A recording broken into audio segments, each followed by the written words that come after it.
Now, let's talk about the demographical forces. Demography is the study of populations both in terms of their overall size and their structural characteristics. From a business point of view, the key areas of interest include the age structure of a given population, its gender balance, its geographical distribution, and the tendency for both the size and structure of the population to change over time. Demographic change can have important implications for both the demand and supply side of the economy and hence for organizations of all types. Let's start by defining population. Population refers to the total number of individuals inhabiting a specific geographical area at a given time. For example, the Nigerian population as at 2015 was estimated to be 170 million people.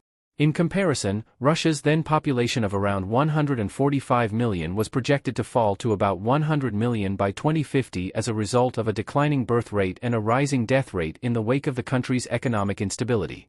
It is worth remembering, however, that future population changes are only projections and that these can vary to reduce the impact of population growth on the natural environment.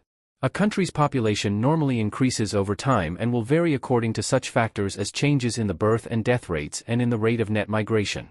What is birth rate? Birth rate is a demographic measure that expresses the number of live births in a population during a specified period, usually per 1,000 people per year. What is death rate? Like birth rates, death rates are usually measured per thousand of the population in a given year. For developed economies, this figure has tended to fall over time before reaching a plateau. Among the main contributors to this trend have been rising living standards, including better housing, sanitation, and nutrition, developments in medical technology and practice, better education, improved working conditions. The difference between the birth rate and the death rate represents the natural change in the population, i.e., increase or decrease. What is net migration? Apart from the movement of population within a country, internal migration, people may move from one country to another for a variety of reasons. The balance between those leaving, emigrants, and those entering, immigrants, a country over a given period of time represents the rate of net migration. Along with changes in the birth and/or death rate, this can be a significant factor in population change and can have important consequences for the economy. Influences on the rate of net migration include legal barriers, e.g., immigration laws, economic migrancy, the numbers fleeing persecution, government policy, political developments, demographic change and business. Demographic change can have important effects on business and the economy in the following ways. 1. As populations grow in size, the demand for many types of goods and services also tends to grow, for example, energy, consumer durables, food. A growing population also provides a larger workforce, other things being equal. 2. An aging population increases the demand for a range of public, private and voluntary sector goods and services, for example, healthcare, pensions, specialist holidays, sheltered housing. It also creates an increasingly dependent population. 3. A declining birth rate influences the demand for education, children's products, childcare, certain TV programs, comics, toys, and so on. It can also reduce the numbers of young people available to enter the workforce to replace those who retire. 4. Changes in the ethnic makeup of the population can affect the demand for particular food products, clothing and media services and can place increased demands on public authorities, for example, documents printed in different languages. Some researchers also argue that a more diverse workforce can improve an organization's performance. 5. The regional redistribution of the population will affect the consumption of a range of goods and services including housing, education, healthcare, transport, energy and many day-to-day products. It can also affect prices, for example, in the housing market and the makeup of the local labor market. 6. On a more general level, it is also worth noting that demographic change can impact on a country's social as well as its economic structure, and this can result in increased, or reduced, demands on a range of organizations, particularly those in the public sector. For example, the growing imbalance being experienced in many countries between an increasing and dependent elderly population and a diminishing population of working age touches on many areas of public policy, from healthcare and social provision on the one hand to pensions and fiscal policy on the other. Governmental responses to the consequences of demographic change can have both direct and indirect consequences for a wide variety of organizations across the economy. In summary, therefore, the demographic environment is concerned with the study of the population characteristics both in terms of their overall size and their structural characteristics. Areas of interest in a business setting include the age structure of a given population, its gender balance, its geographical distribution, and the tendency for both the size and structure of the population to change over time. As we have observed, demographic change can have important implications for an organization's human resources management as well as the demand and supply side of the economy. Now, let's talk about the cultural environment. The term culture generally refers to a complex set of values, norms, beliefs, attitudes, customs, systems, and artifacts which are handed down from generation to generation through the process of socialization and which influence how individuals see the world and how they behave in it. Defined in this way, culture can be seen to have at least three important features. It comprises both material, for example, human artifacts such as buildings, literature, art, music, and abstract elements, for example, rituals, symbols, values. 2. It is socially learned and transmitted over time, and 3. It influences human behavior. As a concept, culture is often applied in a variety of circumstances at both the macro and micro level. Terms such as Western culture, Asian culture, European culture, New York City culture, youth culture, pop culture, entrepreneurial culture, and research culture are just some of the examples of its usage in this modern world. What they have in common is that they imply certain shared aspects of human belief, understanding, and behavior that link individuals together into some form of definable group and/or range of activities. In a business context, it can be easy to underestimate the degree to which a person's perceptions, attitudes, and behavior can be shaped by cultural influences, some of which may be relatively enduring, for example, certain core values and beliefs, while others may be more open to change, that is, secondary beliefs and values. In the United States, for example, American citizens believe in the right of individuals to bear arms, and this is enshrined in the U.S. Constitution. The buying and selling of handguns and rifles is thus acceptable within American society, despite the fact that they are frequently used in violent crimes including robbery and murder. In other countries, trade in such weapons tends to be seen as highly questionable by most people and is usually heavily regulated by the government to certain types of weapons for use in acceptable pursuits such as hunting or rifle shooting. Cultural differences such as this can, of course, apply not only to the kinds of goods and services that are consumed, for example, eating horsemeat in France is acceptable but not in Nigeria, but also to other aspects of both the production and consumption process, and this can have important implications for an organization's behavior. Let's see some examples. 1. Who decides what is bought, how it is bought, or where it is bought? For example, in some cultures women have predominantly been the purchasers of household products. 2. What colors are acceptable? For example, the color associated with bereavement varies across cultures. 3. How far harmonization of products and marketing activities is feasible? For example, the EU's perennial debates over what constitutes an acceptable definition of certain products such as sausages, feta cheese, chocolate. 4. What factors can enhance the prospect of a sale? For example, bribes are acceptable in some cultures. 5. How business is conducted, for example, the length of negotiations, the meaning of a handshake. 6. The method of communicating with the target audience, for example, in the UK a single shared language allows organizations to use national media. 7. How customer inquiries/complaints are dealt with, for example, UK businesses using call centers. In India, they often give their operators British names and train them to talk about everyday British preoccupations such as the weather and sport.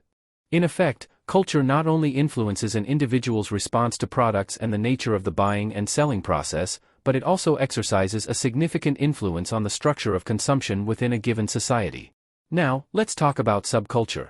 A society is rarely, if ever, culturally homogeneous.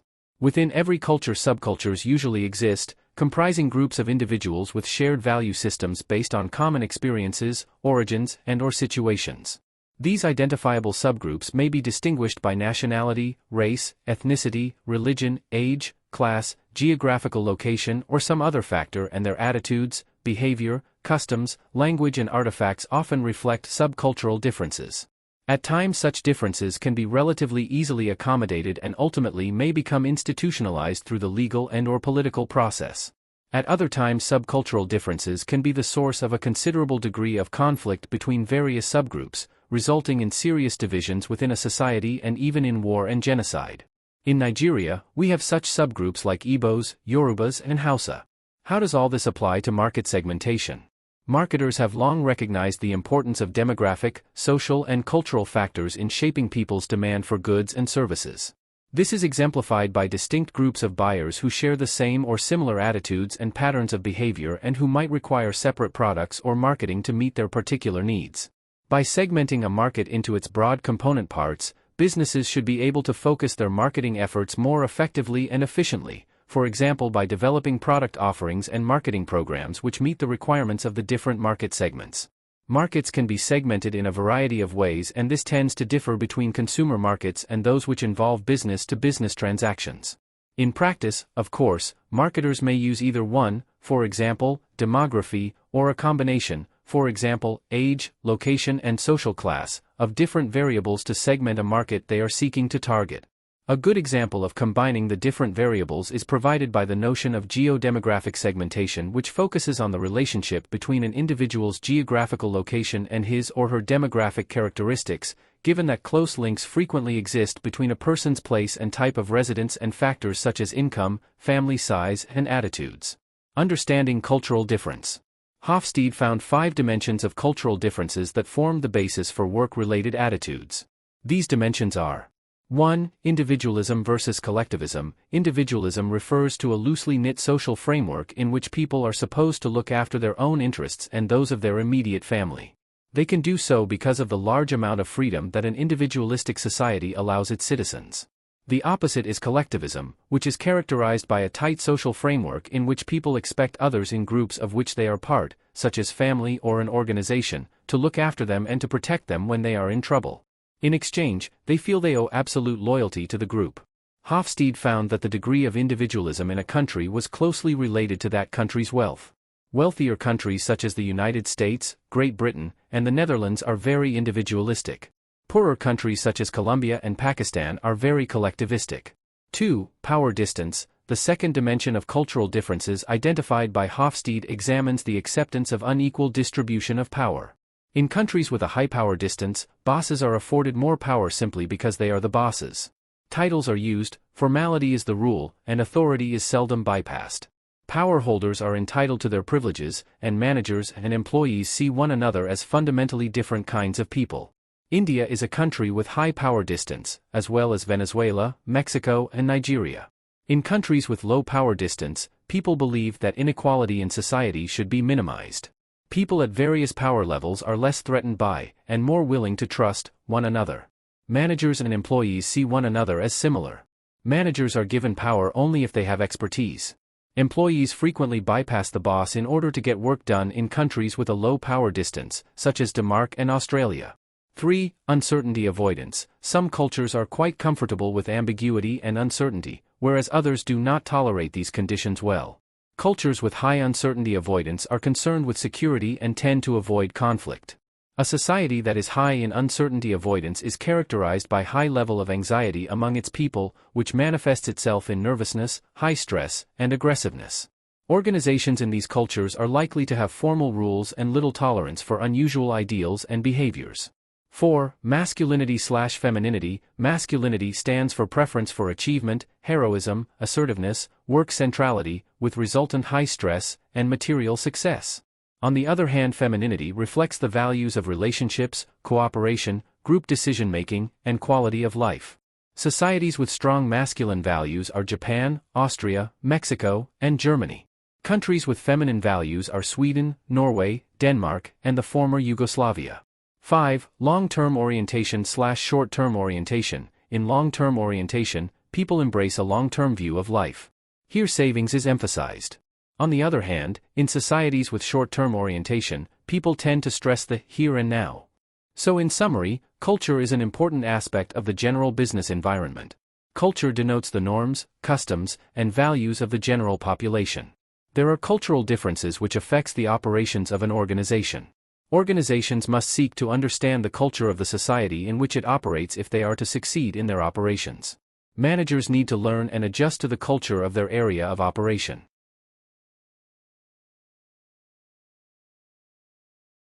Environmental analysis. Organizations constantly interact with its changing environment, and one of the main problems facing organizations is coping with this environmental uncertainty. To make sure that resources are properly utilized to meet the objectives of the organizations, firms must examine the environmental influences upon them. We will be looking to examine how firms analyze their environments with the aim of discovering an opportunity that may be useful to them and averting threats that could be detrimental to their operations. First, what does environmental analysis mean? Environmental analysis is the of scanning the environment to identify changes or trends that have the potential to generate opportunities and threats to the organization's current or future intended strategies. The way this environmental scanning may be put into operations depends on the firm and can be undertaken informally or using quite sophisticated analytical tools and techniques that require significant employment of an organization's resources. Scholars have described environmental scanning as the searching for and sorting through information about the environment. Environmental scanning involves gathering information about the events and their relationships within an organization's internal and external environment. It is the gathering, reviewing and evaluating whatever information about internal and external environments that can be obtained from several distinct sources on a regular basis and interpreting them in the light of the organization's business, sensing the pulse of environmental threats and opportunities. Oyedejo, 2004, citing Foley and King, 1977, identified 3 types of environmental scanning as follows. 1. Irregular scanning systems. 2. Regular scanning systems. 3. Continuous scanning systems. Let's explain. Irregular scanning systems consists largely of ad hoc environmental studies. They emphasize short-run reaction to environmental crisis with little attention to future environmental events. Regular scanning systems consist systems that revolve around a regular review of the environment or significant environmental components. The focus of this scanning system is primarily retrospective, but some thought is given to future conditions assumed to be evolving within the environment. Concerning the continuous scanning systems, the components of the organizational environment are constantly monitored. The scanning is an ongoing activity for an established segment of the organizational structure. Continuous scanning tends to be more proactive or future-oriented than either irregular or regular systems. Key questions that help managers develop competitive intelligence. 1. Who are our current competitors? 2. Are there few or many entry barriers to our industry? 3. What substitutes exist for our product or service? 4. Is the company too dependent on powerful suppliers? Techniques for analyzing the business environment. Many techniques are available to organizations for the analysis of the business environment. Some of these techniques are 1. Scenario development. 2. Forecasting. 3. Benchmarking. 4. Trend extrapolation. 5. Expert opinion. 6. Cross-impact matrices. 7. SWOT or TOES. Scenario planning.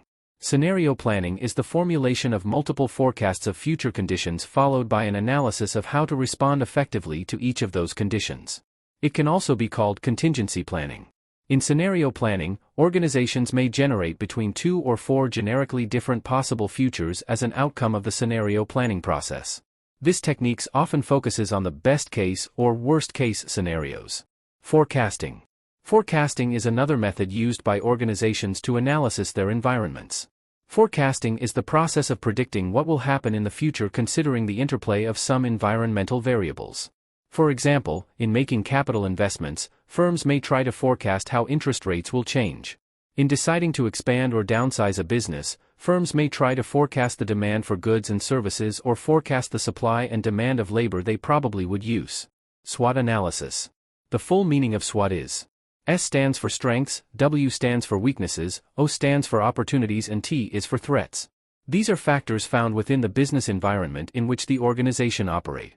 SWOT analysis is a systematic identification of these factors and the strategy that reflects the best combinations of these factors. The best practice is to effectively maximize a firm's strengths and opportunities and at the same time, minimize the weaknesses and threats found in the business environment. For example, see the SWOT analysis for a local restaurant. Its strengths: high-quality food and specialty drinks. Strong customer loyalty and prime downtown location. Its weaknesses: limited seating and reliance on local market. High staff turnover affecting service quality. Opportunities: expanding menu and online sales. Partnerships with local events and businesses. Threats: rising competition and economic downturns.